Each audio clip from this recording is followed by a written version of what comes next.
কখনোই হতাশ হবেন না, কারণ নির্দিষ্ট একটি দরজা বন্ধ হয়ে গেলেও আল্লাহ আপনার জন্য হাজারটা দরজা খুলে দিবেন। আপনার বিপদে বা কষ্টে সবাই আপনার থেকে মুখ ফিরিয়ে নিলেও আল্লাহ কখনোই আপনাকে একা ছেড়ে দেন না। একমাত্র আল্লাহ ছাড়া কেউ আপনাকে বিপদ থেকে উদ্ধার করতে পারবে না। মনে রাখবেন, সারা পৃথিবীর মানুষ যদি আপনার বিপক্ষে থাকে আর এক আল্লাহ যদি আপনার পক্ষে থাকে, তাহলে কেউই আপনাকে ভেঙে ফেলতে পারবে না। আল্লাহ একাই যখন আপনার জন্য যথেষ্ট, তখন কে পাশে আছে আর কে পাশে নেই এইসব দেখে কষ্ট পাওয়ার কি কোনো প্রয়োজন আছে? বরং কেউ আপনার খারাপ সময়ে মাঝপথে ছেড়ে চলে গেলে কিংবা কেউ আপনার অন্তরটা ভেঙে দিলে তখন আল্লাহর কাছে শুকরিয়া আদায় করুন, বলুন আলহামদুলিল্লাহ। কারণ আপনার জীবনে আপনি এমন কাউকে বিশ্বাস করে ঠাঁই দিয়েছিলেন, সে আপনার জন্য কল্যাণকর ছিল না, আপনার বিশ্বাসের যোগ্য সে ছিল না। এখন ভাবুন, এমন অকল্যাণকর কাউকে আল্লাহ আপনার জীবন থেকে দূরে সরিয়ে দিয়েছেন।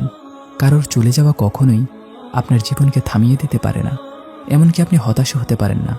যেখানে আল্লাহ বলেই দিয়েছেন, ভয় পেও না, আমি তোমাদের সাথেই আছি, আমি সব শুনি এবং দেখি।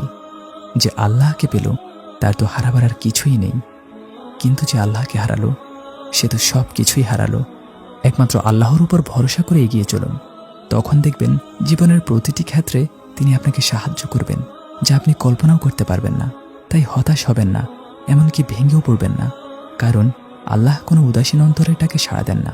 তাই অন্তর থেকে হতাশা দূর করে দিন, মানুষের কাছে আশা করা ছেড়ে দিন, সবার উপরে আল্লাহকে প্রাধান্য দিন, সব সময় তার উপরেই আশা রাখুন। দেখবেন তিনি কখনোই আপনাকে নিরাশ করবেন না, তিনি কখনোই আপনাকে নিরাশ করবেন না, তিনি কখনোই আপনাকে নিরাশ করবেন না।